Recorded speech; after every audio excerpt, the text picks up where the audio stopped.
Hello guys, good morning sa lahat. Flex ko lang po pala, ito nga po palang part ng bahay namin is yung kwarto po namin.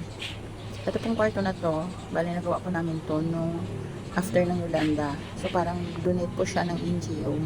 So after nung Yolanda, siguro mga 11 years na siguro, Yolanda 2013. Mga 11 years hanggang ngayon lang ulit naman mapapalitan ito.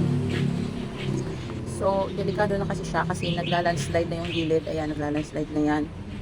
So, baka isang araw, magulat na lang kami, kinain na kami ng lupa. So, kailangan talaga siyang ayusin. Dahil medyo, kahit pa paano, nakaipon tayong onte, pang budget para dyan. So, isisemento natin ng matibay yan. At, ayan na nga guys, i-update ko na lang kayo pag nagawa na yan. So, ngayong araw po, sisimulan na po ang paggawa ng ang pagsemento ng kwarto namin para ma-arrange na lahat.